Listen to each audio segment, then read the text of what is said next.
fellow diamond painting addicts, and welcome back to Diamond Painting Anonymous. I'm Daphne, and I'm here today for this week's WIP and Chat. If you're new here, welcome. If you're not new here, welcome back. WIP, W-I-P, stands for Work in Progress, and this is mine. You are welcome and encouraged to go grab whatever you're working on and work alongside while I chat. Or alternatively, you can treat this as a podcast and just listen while I chat. Today, I am going to be working on my Bella Art Waiting for the Holiday kit. And it's super cute. I've already done a little bit. I'm excited to show you guys. Let me zoom into where I'm going to be working and I'll be right back. All right, let me get started here. Got my timer going, got my notes ready.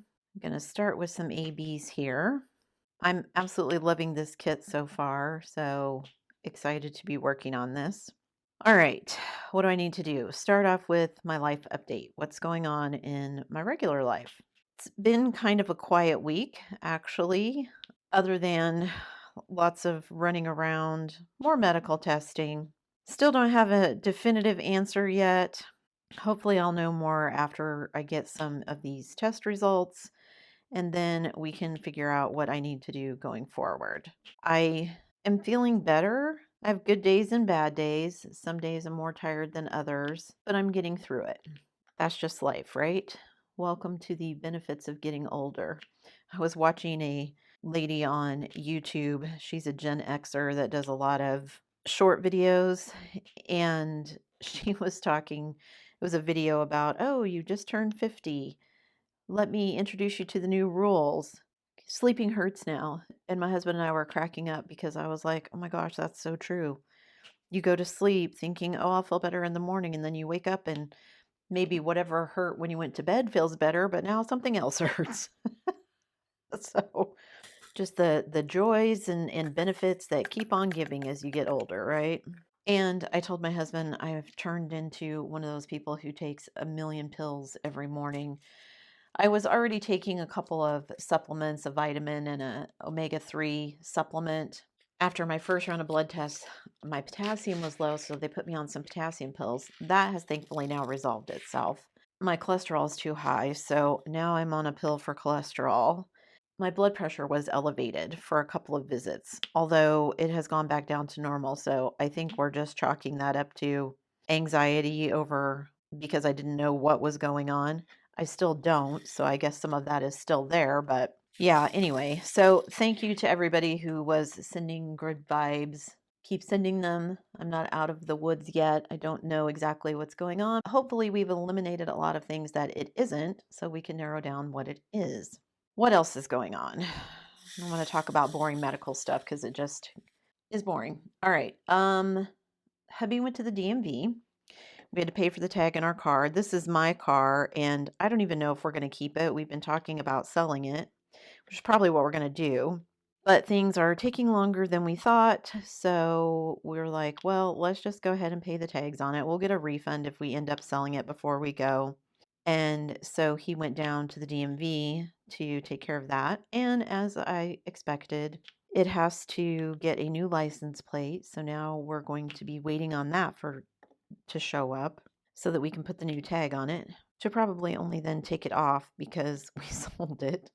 But whatever. So while hubby was there, he asked questions about how we transfer the title to my daughter's car over to her because we want to sell it to her for $1 because if we just give it to her, then it has to be claimed as a gift on her taxes, which isn't that big of a deal, I suppose, but it's just extra steps that I don't feel are necessary. So instead of doing that, we fill out a different form, sell her the car for $1, and actually, because she's related to us, we can sell it to her for that, and she also is exempt from sales tax. Not that the sales tax on $1 would have been huge or anything, but interesting to know that you can do that, at least in my state. I don't know if it's like that everywhere. And I did find it funny. It's like you can do this with your immediate family, but immediate family has to be in a direct line. Like for me, I could sell it to my parents, my grandparents, my great grandparents. I can sell it to my kids, my stepkids, my grandchildren, my great grandchildren in a direct line like that. But I couldn't sell it to a sister, a brother, a cousin, an uncle, an aunt. I just find it funny that they make that distinction. Anyway, so we got the paperwork for that so we can get that filled out and get that taken care of. And we were asking about insurance because I was telling my husband, I bought my first car when I was in college. So it's been a good long while since we just bought a brand new car. Like since then, you trade in, buy a new one, trade in, buy a new one. So insurance has just kind of been constant. I mean, we've changed companies and that sort of thing, but we've always had insurance. I said to my husband, it's been so long since I had to do that. Like, what do you do when you buy a brand new car and you don't own a car? Because they want you to, before you can pay for the registration and everything, they want you to have proof of insurance. Well, how can I prove I have insurance if I don't own the car yet? Like, what insurance company is going to give you insurance on a car you don't own? And I'm like, is there some kind of grace period or whatever? So he went and talked to the DMV and she's like, do you guys have insurance on the car? Yeah, well, just bring that card in. And then they'll put that in their file and then they'll have it on file. And then she has some time to go out and find insurance once the vehicle is in her name, which sounds crazy, but whatever. I'm not in charge of these things. And if they're cool with it working like that, then who am I to argue, right? So those are some things we need to get taken care of. Also for her car, her check engine light is still coming on. And since we're not really sure why it keeps coming on, the code that it's giving is to replace these, well, it's for these particular parts, which my husband has replaced twice. First, he bought some kind of inexpensive plastic parts and they replaced them, and the check engine light came right back on. When he took it to the mechanic was like, yeah, that's the code it's throwing. So if you're going to replace those, so he had replaced one of them, so he ended up replacing the second one.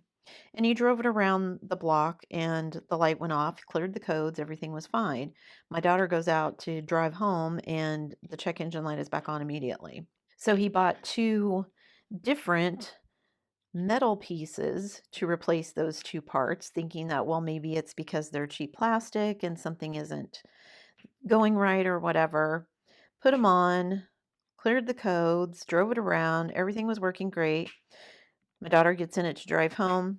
Check engine light comes right back on. So, he's cleared the codes. So I'm like, well, maybe it's the sensor that throws the codes that's causing the issue. Because, like, my car was my parents' car, and it has a sensor in all the tires to measure the tire pressure. And one of the sensors in one of the tires is bad, has been since I got the car, because it doesn't happen every time I drive it, but a lot of times when I drive it, it will come on and say, I need to check the tire pressure. Well, the tire pressure is actually fine. It's the sensor that's messed up. It's expensive to replace it. And so I just thought, you know what? I'm not going to do that. And it's been that way for years. Admittedly, a check engine light is way worse than a tire sensor. So I'd like to get that figured out if we can. I don't know that we will be able to, but we're going to try. We also took a trip into town this week to pick up some more. Well, what I wanted was not big storage totes because we haven't filled those up yet, but I wanted some smaller, like containers, stackable containers that I could put inside the totes. Because I told my husband I need to go back through some of the stuff that I've already packed. I want to repack some stuff anyway because we realized we had larger size totes than we bought originally. So we've got two different sizes of totes. So I want to rework how I've stacked some of it. I also want some smaller storage crates. I was actually watching somebody on YouTube like organize underneath their bathroom sink or something. And they're like just little plastic stackable totes, not transparent, but kind of like square and not very tall. And I thought, well, that would be good for a lot of just kind of small stuff that I don't want kind of rolling around loose in the larger totes to kind of corral everything. I could just use like Ziploc or like Tupperware containers, but I don't have a ton of those. I also think I need to repack some stuff because I told my husband I didn't really take into account that things would be bouncing up and down in the back of a trailer. Like I'm just thinking that they're going to go in the back of the car and they're not. They're going to go in the trailer, and the trailer is not going to have like shocks and stuff really. Yeah, we just need to figure out how to pack it for transport a little bit better, I think. Anyway, I'm not having much luck finding what I want. So it's one of those things I think where You have to know what they're called specifically. Like if I put moving totes in my search on Amazon, it gives me all these giant moving totes. But that's not what I want. I want like little stackable trays that I could fit inside of those. But if I put in stackable trays, it gives me like kitchen and pantry storage. I don't want those either. I mean, I guess maybe if some of them will work, but a lot of them are like open storage, which isn't what I want. I need something that has a lid on it. Maybe I'm just going to buy cardboard boxes, but I kind of wanted something plastic just in case anything happened and anything got wet or snow on it or whatever, because we don't know when for sure we're going to be leaving, then it would all be safe. Also, because some of this is probably going to get stuck in a storage facility for at least a couple of months until we can find an actual house to buy rather than just rent. We also had to get the hitch kit for hubby's car because it didn't come with one. His car can tow, but it didn't come with like the trailer package on it. So he had to buy the hitch and some other stuff so that when we do get a trailer, we can hook it up to his car. And he and I were talking again. We were debating whether or not we wanted to buy a trailer or if we wanted to just go the U-Haul route. The U-Haul route would probably be less expensive. The thing is, we don't know exactly how long we would need it for. And they don't want to give you any prices beyond just a week. I guess they figure that's enough time. But also, all of the trailers that we've looked at for like U-Haul and stuff, they're meant to, a lot of them, be towed behind cars. Because if you're getting something bigger, they figure you're getting the truck, right? They're also low. Like the ceiling height in them is very low because they're meant to be towed behind cars. That's just not going to give us enough room to, even the minimum amount that we're taking, there wouldn't be enough room to put it in there. I yeah, just don't think that that's going to work out for all the things that we want to take, which again is not a huge amount, but still more than we could fit in like a small U-Haul. So I think unfortunately that we need to buy a trailer. The bad part is we haven't been able to find a trailer like the size that we want at a price we want to pay. I mean, every place just wants an arm and a leg for them. And I mean, we've looked on the secondhand market, like hubby's looked on Facebook and eBay and all that kind of stuff. The only one that he found that he thought would work, the reason it's still out there for sale and looks like a good deal is because the guy doesn't have the title for it. I'm like, well, how are we supposed to get a tag for it without a title? And he's like, I don't know. And I'm like, well, I guess maybe we're going to end up going to like a dealer to buy the trailer.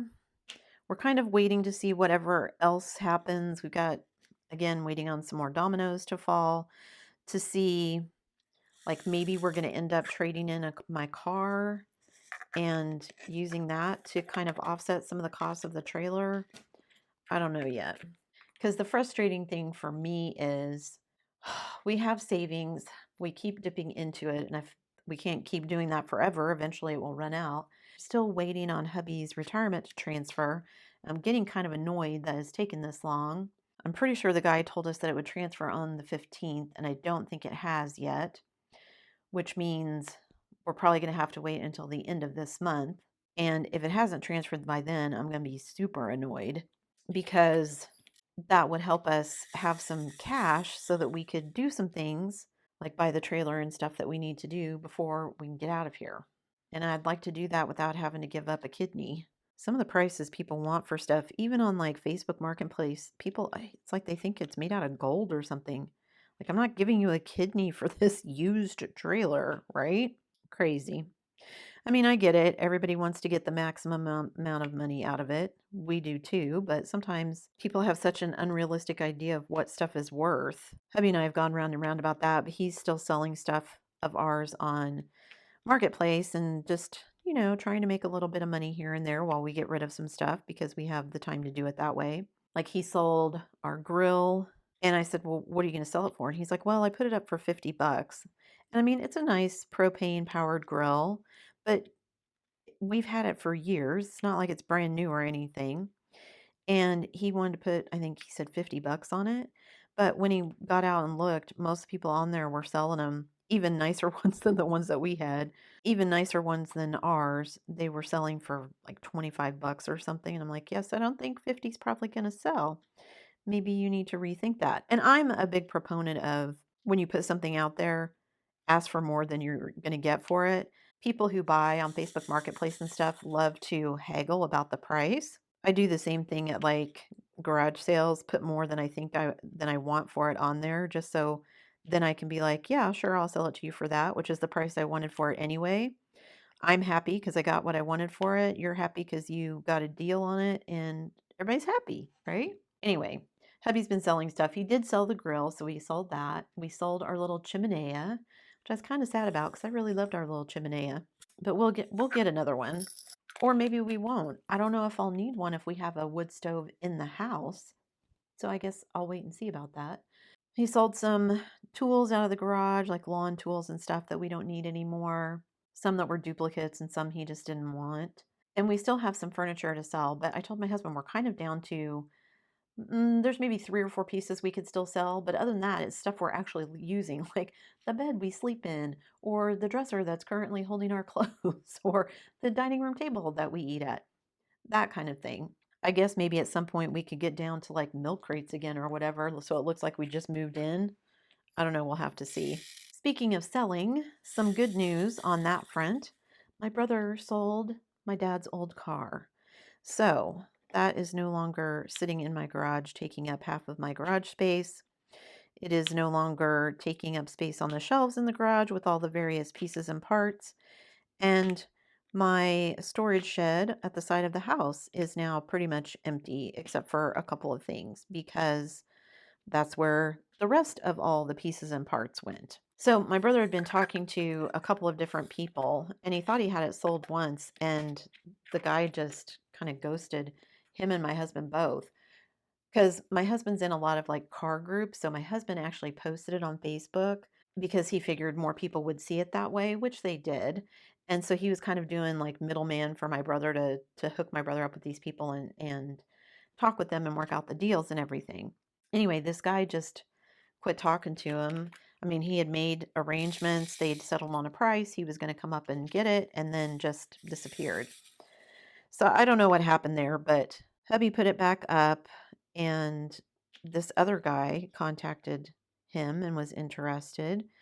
So he forwarded him on to my brother, and they talked about it. This guy's from Illinois.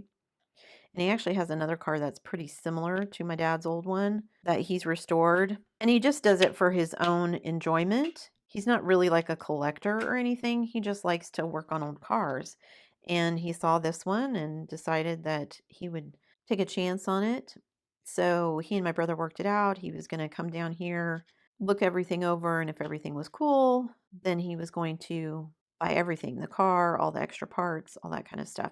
I mean, my dad even collected like old manuals from when the car first came out.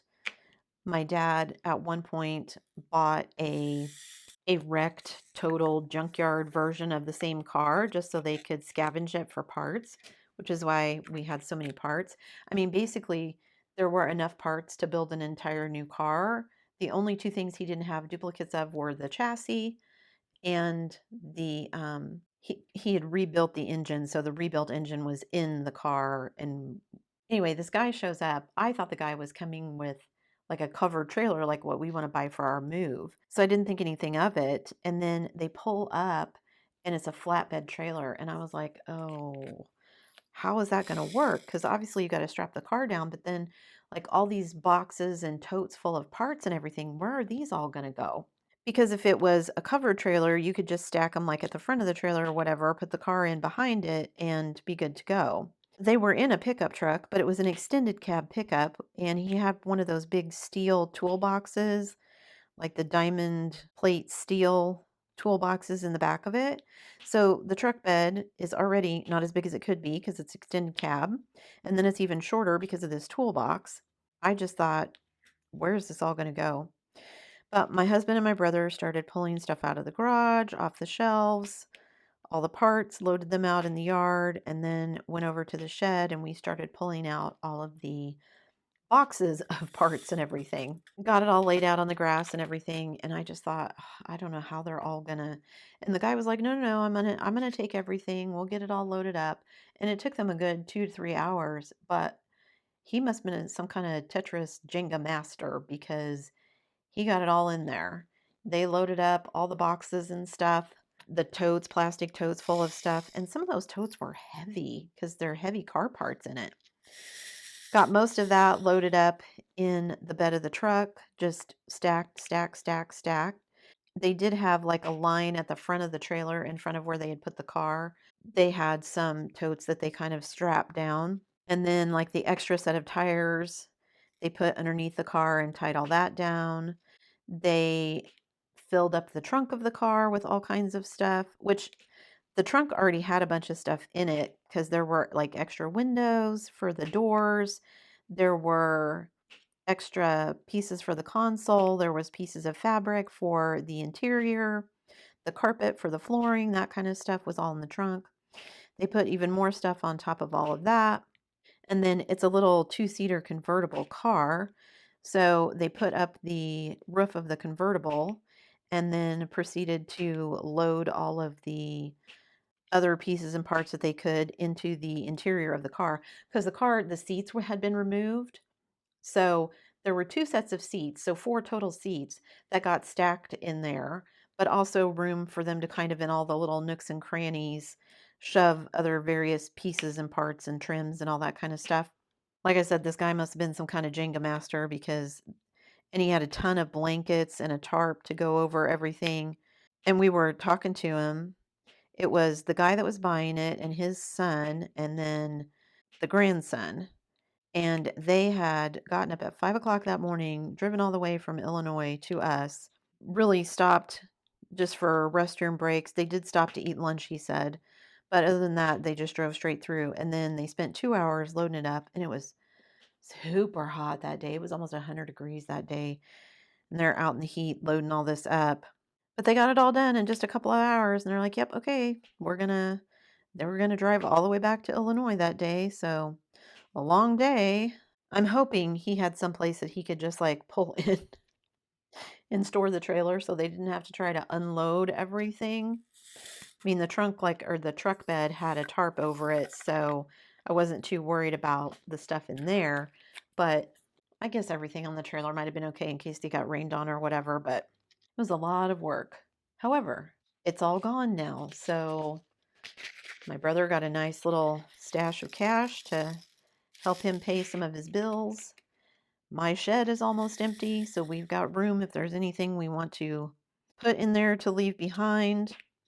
If we can't manage to sell it or whatever, like shovels, rakes, that kind of stuff that we could put in there. We've got a couple of dog runs I think we're going to leave because we don't want to haul them all the way to Canada. And we do have a fenced yard, but it's not very big. So if someone has a bigger dog, they might want to use the dog run to extend the fence until they could get the fence work done or whatever. The car and all the pieces and parts and all the totes and everything are gone out of the garage. So now I thought hubby would use the other half of garage to actually park his car in because his car always gets parked out in the driveway. But no, he said he didn't want to do that. He wanted to have that room so that he could start going through all of the stuff in the garage, figuring out what we're going to take, what we're not going to take, sort through stuff. I know there's some tools and things that we're going to take. He's got like a Craftsman drawer set that we're going to take. And of course, he's got a bunch of hand tools and a couple of toolboxes that we'll probably take. And this is just like regular household tool stuff. That doesn't include all of the, I think, 5 totes of work stuff that includes his work tools. He's going to start sorting all of that, which will be good. We can start going through the garage and getting rid of those things. Another big weight off of our shoulders. The car has been sold. My brother said he'd actually been looking at possible places to store it because he didn't know if he'd be able to sell it before we sold the house. And so he was like, I'm really glad I sold it because he was not looking forward to having to pay for a storage unit until he could sell it. And honestly, like I said, my husband is the one who belongs to a lot of automotive groups and stuff on Facebook. My brother doesn't really, he's not a gearhead. He doesn't really work on cars or anything like that. So it probably would have been more difficult for him to sell it anyway. So I'm glad it all worked out. It's going to a good home. This guy Like I said, he's got another car that's sort of similar to the car that my dad had. He really likes the car. He's going to take care of it, restore it. It's going to a good home. It was a little sad to see it all up on the flatbed of the trailer and watch it kind of drive away, but wasn't mine anyway. I just got used to seeing it every day in my garage whenever I would go out there, but it wasn't really doing anyone any good. And my siblings that I had conversations several times about the fact that even though it was a car that my dad really loved and had been around forever, I mean, we don't remember a time, any of us in our childhoods, that it wasn't around. Even after he fixed it up, he didn't always leave it that way. I mean, I can remember we moved to a new house and he had it driving, mostly so he could drive it to the new house. But he got it driving and then he decided, well, it's driving. He was going to drive it to and from work. And he drove it to work for, I think, a good couple of months. And then, we live in Kansas. Convertibles are not great here. So it's not always fun to drive in the cold and the rain and the heat that we get here, kind of the extreme temperatures. And once it started turning colder, I think he just decided no. And he bought a truck and he tore the car apart. And I don't think it was ever put back together again after that. Some of that was he was older and he just wasn't working on it as much. Some of it was they got involved with other projects. It sat in our driveway. Actually, it sat in our garage. My mom's car was on the right side of the garage, and then my dad's car that he was working on sat on the left, and dad's car always parked out in the driveway. So after he got the truck, the convertible got parked in the garage basically, and other things started happening. We started graduating from high school, then we all went to college, then we all graduated from college, then we started getting married, then we started having kids. Then my mom decided she wanted to move because all the kids were gone. The house was too big for her, which I find funny because they ended up building a bigger house. They bought a new plot of land that was backed by a river, and my dad designed the house. They built the house. So just lots of other things that were going on that meant that the car didn't get worked on. Siblings and I had conversations several times about the fact that I don't know if my dad ever intended to finish it or if it was just going to be one of those, this is a project that I can tinker on forever. I mean, my dad did a lot of like woodworking type stuff too. He built my mom bookcases and end tables, and sometimes just for the challenge of seeing how he could do it. Like he built these two end tables for my mom. Everything was octagonal. So the top of the table was octagonal. The post that led down to the legs was octagonal. The little pieces that came out from the post to be the legs of the table to support it were all also octagonal, just to see if he could do it. And I mean, they were nice tables. They lasted a really long time, solid wood. Anyway, dad just liked to tinker, and I think he just reached the point where he also did model trains. I think he just reached the point with the car that it was just kind of fun sometimes to go out and tinker on it, but it wasn't kind of the only project he had going on like it was when we lived at the previous house. So yeah, a little bit sad to see it go, but I'm glad that my brother got some money for it. More money than I was expecting he would get, so that part of it was a nice surprise. That means he can pay off some bills, so hopefully he's happy about that. I mean, it was kind of funny. Hubby almost immediately filled up that side of the garage with stuff that needs sorted through, but now we can start doing that and we can start stacking. We've got room in the garage now to start stacking some of the totes that are going to go with us that don't have to be like climate controlled. Like I'm also repacking all of my diamond paintings. So I might do a video about that. Leave me a comment down below and let me know if you're interested in that kind of thing. I had most of them packed away, and then I actually went through them because I was like looking for, okay, what am I going to be doing? So I pulled them all out and I'm like, well, I need to do a stash update video anyway, so that'll be coming soon. So if you're interested in any of that, make sure you hit the subscribe button and the bell so you don't miss any of my next videos. Anyway, so I'm going to be repacking those. So if you're interested in that, let me know. Leave me a comment. I still have a ton of stuff that I need to go through. I kind of have been putting it off because it felt like we were down to, well, this is stuff that I use every day, but that's really not true. And now that we're kind of getting closer to the end of the year, then I feel like I need to start packing up some more stuff. So I'm going to be doing that. paperwork, my file cabinet that I need to go through. I'm sure I probably got old tax paperwork I can get rid of, that kind of stuff. I probably have old paperwork from when I was in college that I can get rid of. I've already done some of that, but I haven't gone through everything, just like I haven't gone through all my diamond painting stuff. So that's on the agenda to get done now that the garage is finished too, because some of that I can probably put out there as well. It's a pretty good real life update for not very much going on. So some news, like I said, still haven't figured out my medical thing, but we sold my dad's car. That's huge. That's actually a huge weight off of my mind. So hopefully other things will start falling into place as well. All right, so on to my diamond painting life. What's been going on in my diamond painting life? Well, if you saw yesterday's video, you know that I finished the Halloween kit, the little Halloween girl that was my Distracted by Diamonds kit that I was doing for Drills and Chills. I finally finished her. I reviewed it yesterday, so go check out yesterday's video if you missed that. I had a lot of fun doing it. Oh, and I just missed all those J's. I had fun doing it, but I was struggling with it. And I thought that I was struggling with it just because of my health issues and not feeling well and kind of being tired all the time, which was some of it. But I was really struggling with the drills for it, and I didn't realize how much and that I was struggling with them until I started working on this kit. I know that Distracted by Diamonds says that all of her drills are resin, but oh my gosh, they felt so much like acrylic. They were just super hard, super fussy, kind of inconsistent in size, which made them a little bit like I was having to press super hard. Maybe the glue wasn't all that great because I felt like I was having to press super hard to get them to stick to the canvas. It was just not a good time. And it was taking me longer than I thought because, like, I'm at what, just a week and a half left of September, and I've only finished one kit, and it wasn't even that big of a kit. So that part was frustrating. But I did finally finish it, and I think she turned out cute, even as much as I struggled with the drills. I think it looks really cute, and I'm really happy with how all of the kind of bling that I added turned out. So I do think it turned out well.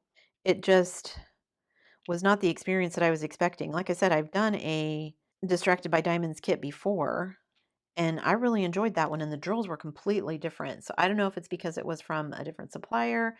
I don't know if it was this kit was an older kit. Don't know. Don't know what the difference was, but there definitely was a difference. I didn't realize how much of a difference there was until I started working on this kit. The drills are laying down so nicely and they fit together well, and I've not had a ton of trash, and I'm not having to press super hard to get them to stay on the canvas. Yeah, I didn't realize how much I was struggling with them until I moved on to this kit. So if you've never done a Bella Art kit, you should. I like their drills. I've done both round and squares from them. Nice quality. I mean, just a good premium diamond painting kit. And they license all their art. In fact, I'm waiting because I think, well, by the time you see this, it'll be yesterday, I think. But for me, it's tomorrow. No, today? Gosh, I don't know. YouTube time is weird. Sometime around, I think it was the 21st, they said they were going to be dropping some new releases. So I'm going to be looking to see if there's any new releases I want to pick up from them before we head out. I haven't bought anything for the last couple of months, and that has been good, but also kind of weird. So, I mean, I'm enjoying working on the kits that I have and kind of seeing that stash number go down. I don't want to bump it back up to a huge number, but I'm trying to remember to think of it as I'm building up a stash towards my retirement. And also because I'm going to have all of my diamond paintings packed away by the time it's time for me to do a stash update, I think I'm just going to do a stash update like I did last time. Rather than pulling all the boxes out and showing you guys a huge pile of stuff, I'm just going to kind of go through what's left in my stash. I've still got some pretty cool paintings left in there. Definitely have a couple on my want to do list that I still need to get to. I think I'm actually caught up on that goal. I think I've done 10 so far. Ooh, is it 9 or 10? It actually might be 10. I'll have to double check that. When I do my goals update, I'll figure out what it exactly is. But anyway, so yeah, that stash update will be coming soon, and I'll do it just by showing the pictures like I did last time. Everybody seemed to enjoy that method. I think it's actually better in that you can kind of see what the kits are because you can see the artwork rather than me just showing you a box and a tiny picture of the artwork. So, all right. So, stash update, goals update will be coming in a couple of weeks. Hopefully, a video about me packing up stuff if that's of interest. I'll wait to see the comments to see how interested people are. And then I am working on the diamond painting for beginners series that we've talked about. I am working on the where to buy diamond paintings video. There were a lot of people who said they'd be interested in something like that, so I am working on it. It's kind of hard to figure out where to narrow things down. Like I don't want to put so much information in a video that people get overwhelmed, but as I go through the series, like I think I've written the script for 5 different videos already. It's like, how do I divide this up so that it makes the most sense? So I'm doing it how it makes sense to me. We'll see if it makes sense to you guys once I start publishing them. Yeah, I'm just really enjoying this kit. I think the Halloween girl kit, there was so much confetti. There was a little bit of multi-placing, but nothing like what's in this kit. So maybe that's why it feels better than the other one. But the drills are just, oh, so much better. I finished the Halloween girl and I did 2 sections of this one in the time it took me to do 1 section of the other one. Again, some of that could be down to the multi-placing, but it just feels a lot more enjoyable, so there is that. I did realize, like I said, after I finished that one, that that's the only kit I've finished so far in September. So I was like, well, I need to get a move on if I'm going to make some of my diamond painting goals, especially my diamond painting hours, because that's going to put me super far behind. Like I said, I know part of it was that I was not feeling great, but I'm frustrated with myself for getting so far behind schedule, in part because when we do sell the house, then I need to kind of have a plan going forward for not only what I'm going to be doing, but how I'm going to be doing it because I won't have access to everything like I would in the house. Things are going to be packed away until we get through the move. And I mean, the move isn't going to take forever, but having to worry about filming and everything on top of it. I mean, I am going to be filming. I am going to be filming for my other channel about moving to Canada, which I promise I'm going to start sometime soon. I have to learn how to use the new camera that we bought. And I'm trying to talk my husband into buying a drone. One of the things I want to do before we leave is like go take some video of this is where I've lived my whole life. This is what it looks like. Not only so you guys can see it, but also so that I have some kind of nostalgia things to look at. Not just about the area where we live, but the town where we live, some things that I like, some things that I don't, that sort of thing. Just so we can kind of compare and contrast how different it is. Anyway, that's a little bit off topic. So I finished the Halloween girl. Now I need to finish this one, which hopefully won't take too long. I'm hoping I can finish this by the end of September. And then the next kit up will be the Halloween gnome from Dreamer Designs, which I had already planned if it took until into October, that would be okay because Drills and Chills runs into October.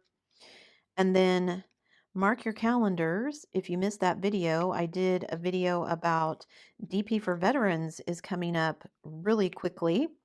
I will be posting some stuff on social media about that. If you're not in the Facebook group, make sure you go join that. The Facebook group will be where everybody's posting all their progress pics and that kind of stuff. I don't require start pics for the event, but if you want to post them in the group, that's awesome. I love to see what kits people have picked, what everybody's going to be working on, that sort of thing. I will be working on, like I said, I don't think I said, I will be working on my patriotic gnome, which is also from Dreamer Designs and also by the same artist for the Halloween gnome, but it's a patriotic one, so it's kind of patriotic and Christmas, which I thought was a good combo for me, especially during November when I'm doing the event. So I've got, I think, at least 1 kit in October. I've got 1 kit in November. But then what am I going to do in December? I don't know what I'm going to do in December, but I do think I need at least 1 more kit each for October and November. I don't think the Halloween gnome is going to take me the whole month. Ditto for the patriotic gnome for November. So what kits do I want to do after that? That's part of the reason I also pulled them out of all the storage totes. I want to repack them, but also I think there's some smaller kits that I might want to do. And I was looking for some smaller kits that I could do like on the road to maybe do some videos about diamond painting on the way to Canada. So we'll see. I don't know what those are going to be yet. If I end up buying a couple of new ones from Bella Art or someplace, then we'll see what happens. I'm just really loving how fast this kit is going. Maybe this one will go way faster than I think, and I'll have time to start on the gnome before October hits. I'm really hoping everything goes pretty quickly after this. I'm really hoping my medical issues end up just being, okay, we're just going to keep an eye on this, nothing super needed, and then we can just kind of head for Canada knowing that it's just something that we need to keep an eye on. Hoping the house and the lot go pretty quickly so we can get that done and we can get up there. I know like I said, my son is super antsy to get up there. Just I think we're all kind of antsy just so we can go up there and get settled. It feels like we're in this kind of weird limbo. Like we're moving but not moved. We're selling but not sold. We're just kind of in this in-between state. Like I'm sort of packed, but not really. Hubby and I were even talking about should we disassemble our bed. We're going to take our bed frame, but we're not taking our mattress. We're due to buy a new mattress anyway. Same with my son. So we're just going to buy new mattresses when we get to Canada. But take the bed frame. And I was like, well, maybe we should take the beds apart. Well, at least our bed. We have like a queen size air mattress we could blow up and just sleep on that. Not sure how comfortable that would be for us, though, since we're both old. Wake up with aches and pains in even different places, I guess. I think we're just anxious to be gone. Now that we've rented a place up there, we know where we're going to kind of land, get up there, get stuff taken care of, find some place to put our stuff so we can look for a house. That's my current frustration at the moment is waiting for his retirement money because, well, and of course the sale of the house because that's the money that we'll be using to buy something up there. Speaking of, maybe my brother-in-law's luck will rub off on us. He finally sold his little cottage, the one that we stayed in that was by the beach. The one that we stayed in that was by the beach. I don't know if he was having issues with his realtor or what, but he moved to a different realtor and it sold pretty quick, which I was amazed that it hadn't sold anyway. I mean, it's right on the beach. Yes, it needed some work, but it's right on the beach. And he was not asking a ton of money for it, considering what other homes were going for near it. But he finally sold it. So maybe we'll finally sell ours and our lot. And then we can start making firm plans, not just pie in the sky someday when we sell our house plans. There's going to be a lot to do. We're probably going to forget something, but I keep telling myself once we move, it's not like we're never coming back to the States. In fact, I was actually talking to my sister and I said, I still plan to text family and friends. I told my daughter I will be talking to you probably daily. Like I would really love, because we're going to be in a different time zone, I would really love if I could work it out somehow like she and I like had a daily time every day where we could just sit and have a chat because I'm going to miss everybody. I mean, obviously, but I've never lived anywhere but here, never really been away for any length of time. So it's going to take some adjusting, I think, at least for me. I think my son is ready to go, but I think he's going to have an adjustment period too. I don't think he realizes that yet, but when you're young, everything is exciting, right? So yeah, phone calls, texts, Zoom, and I still plan to fly down for visits. I mean, this will be, if we sell the house before the end of the year, would be possibly our first Thanksgiving, for sure, our first Christmas if we sell the house by the end of the year, that we're not all together, which will be hard. And hubby and I have talked about, well, do we fly our daughter up there? Do we fly back? And I told my sister, I want you guys to come visit us. Well, I don't know if we'll be able to afford that. It's not that expensive, especially if they could stay with us. Like our expenses most of the time coming up there were not the plane tickets. We spent as much on hotels as we did in plane tickets. And some of that's my problem. I mean, my issue because I'm allergic to cats. So we can't stay at his mom's house, which would have saved us all that hotel money. But I can't stay at his mom's house because they have cats. So yeah, I just would like to be kind of out of this limbo. I feel like that's where I am with the medical issues and also where we're at with the house and stuff. So maybe that's behind my kind of obsessive need to plan for diamond painting because I can control that. and I can't control everything else. Like I said, this one is going faster. I'm sure in part because there's more multi-placing. Like this whole section down here that I just multi-placed, there was nothing like that in the Halloween kit. Really loving this one, and I'm enjoying how it's turning out so far as well too. All right, let me zoom out a bit so you can see what I got done. So you can see here, I've just started at the bottom. We've got the little mug here with the little reindeer on it in the heart. That's super cute. A little candy piece right here. These are the bottoms of her elbows. She's resting her elbows on the table. That's like the elbow of her sweater. That's the other one over here. This is book pages. I've got quite a few ABs that I'm adding in. This kit came with, I think, 6. Is that right? 6. Yeah, 6 ABs. But I'm also adding in all of these things. Some are fairy dust. Some are actual ABs. Just adding them in as I can, and I'm enjoying that too. And it's going pretty fast, like I said, because I've got some nice multi-placing that I can do. The drills are awesome. So yeah, I'm just having a blast. All right.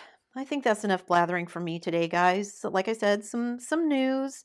Sold the car, so the garage is cleaned out. Hopefully in this next week I'll have an answer about my medical issues. Fingers crossed, sell the house, sell the lot, get the trailer we need. I'm doing a lot of finger crossing, you guys. Everything hasn't fallen, all the dominoes haven't fallen yet, but some of them have. So it feels like we've at least started the process, which is good.